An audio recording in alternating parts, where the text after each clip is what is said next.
سے داخل ہو جاؤ۔ وَلَا تَتَّبِعُوا خُطُوَاتِ الشَّيْطَانِ، اور شیطان کی پیروی نہ کرو، شیطان کے نقش قدم پر نہ چلو۔ إِنَّهُ لَكُمْ عَدُوٌّ مُّبِينٌ، کیونکہ شیطان تمہارا کھلا ہوا دشمن ہے۔ معزز سامعین، میں کمیٹی کے تمام نوجوانوں سے گزارش کروں گا کہ ادب و احترام کے ساتھ محفل میں شرکت کریں، اور جب حضور سید صاحب اللہ آنے کی اجازت دے دیں تو آپ ادب و احترام کے ساتھ حضرت کو اسٹیج پر لائیں جب حضرت کی مرضی ہو۔ اللہ رب العزت قرآن کریم میں ارشاد فرماتا ہے،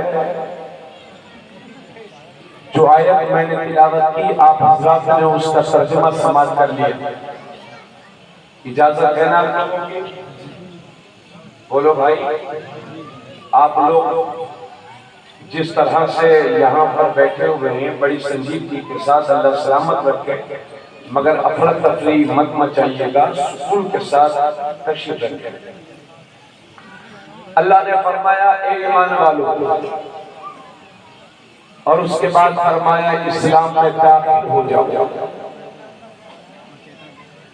تو انسان کلمہ جب پڑھ لیتا ہے تو وہ اسلام میں داخل ہو جاتا ہے،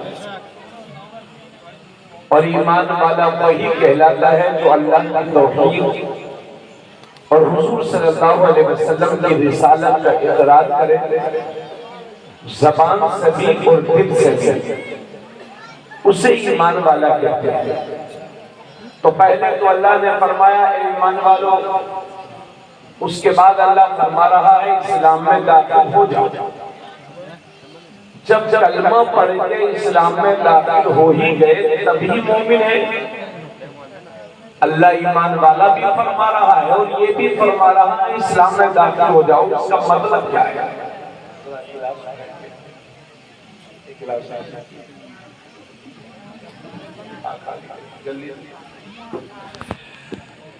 دیکھیے یہ میرے ہاتھ میں آپ کے سامنے میں نے گلاس لیا، اس میں آپ 1 روپیہ یا 5 روپیے کا ڈال دیجیے تو روپیہ گلاس میں داخل ہو جائے گا، لیکن یہ داخل ہونا اتنا کمزور ہے کہ آپ جب چاہیں ہاتھ ڈال کر کے روپیے کو باہر نکال سکتے ہیں۔ روپیہ داخل تو ہو گئے، مگر یہ دخول اتنا کمزور ہے، سہل ہے کہ آپ جب چاہیں ہاتھ ڈالیں روپیے کو نکال کر کے باہر کر دیں۔ اب اسی گلاس میں آپ تھوڑا سا پانی لے لیجیے اور اس پانی میں رنگ ملا دیجیے، کلر ملا دیجیے۔ اب اس کلر کو پانی سے جدا کرنے کی کوشش کریے، الگ کرنے کی کوشش کریے تو کبھی نہیں ہوگا۔ نہ رنگ پانی سے جدا ہو، نہ پانی رنگ سے جدا ہو۔ بس یہی میرا اللہ آپ سے چاہتا ہے کہ اے ایمان والو، اسلامی رنگ میں ایسے رنگ جاؤ کہ دنیا کی کوئی طاقت تم سے اسلامی رنگ نہ اٹھا سکے۔ بڑے افسوس کی بات ہے آپ میری بات کو سمجھ نہیں رہے، اور اس وجہ سے نہیں کہ میں سمجھا نہیں پا رہا ہوں، اس وجہ سے بلکہ اس وجہ سے کہ آپ توجہ نہیں فرما رہے۔ صبغۃ اللہ ومن احسن من اللہ صبغہ، یہ اللہ کا رنگ ہے، اور اللہ کے رنگ سے بہتر کس کا رنگ ہے؟ تو اللہ یہی چاہتا ہے کہ مکمل مسلمان ہو جاؤ، پکے سچے مسلمان ہو جاؤ۔ آج جب ہم اپنے معاشرے پر غور کرتے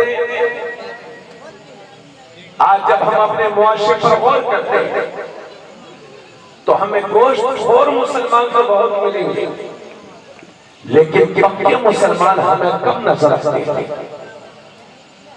معذرت کے ساتھ عرض کر رہا ہوں، ہم صرف نام کے مسلمان ہیں، ایمانی لذت کو ہم نے مکمل طور پر حاصل نہیں کیا ہے، اسے پایا نہیں ہے۔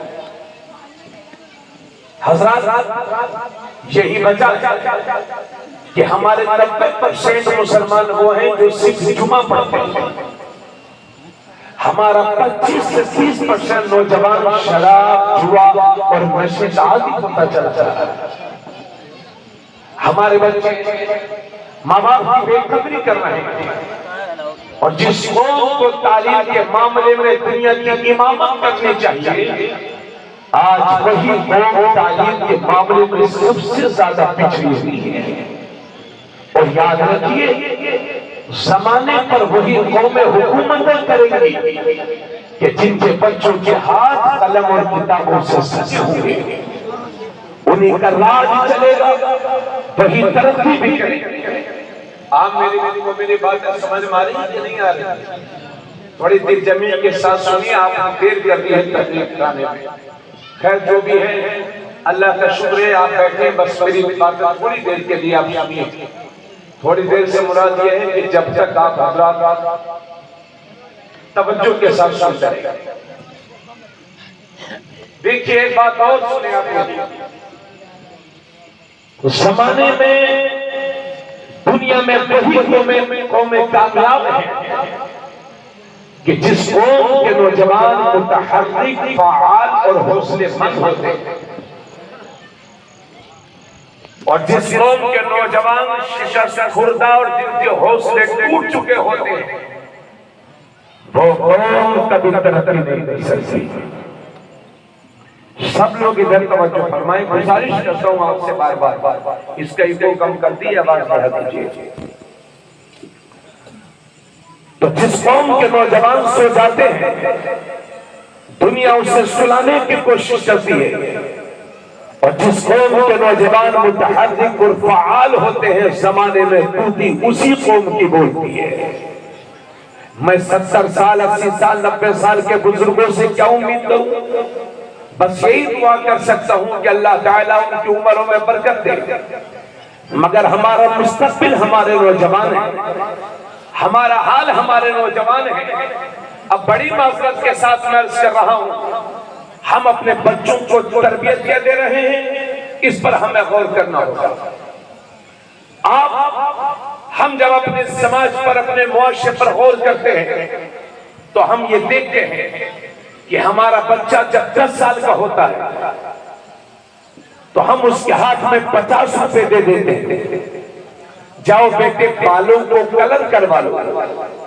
اب چھوٹے چھوٹے بچوں کو پڑھانے لکھانے کے بجائے ہم نے ان کو بالوں میں لگا دیا، تو کوئی نیلے کروا رہا ہے، کوئی پیلے کروا رہا ہے، کوئی ہرا کروا رہا ہے۔ اس کا دادا دادی دعا کرتے کرتے دنیا سے چلے گئے، یا اللہ ہمیں پوتا دے دینا، لیکن جب یہ پوتا ہوا تو کان چھدوا کے دنیا پہن کے پوتی بنا گھوم رہا ہے۔ کتنے نوجوانوں کو دیکھو وہ دنیا پہنے ہوئے ہیں۔ ارے میرے نوجوان، جب اللہ نے تجھے مرد بنایا ہے تو مرد بن کے رہنا، تیری عادتیں مردوں والی ہونے چاہیے، زنانہ عادتیں مردوں میں اچھی نہیں لگتی۔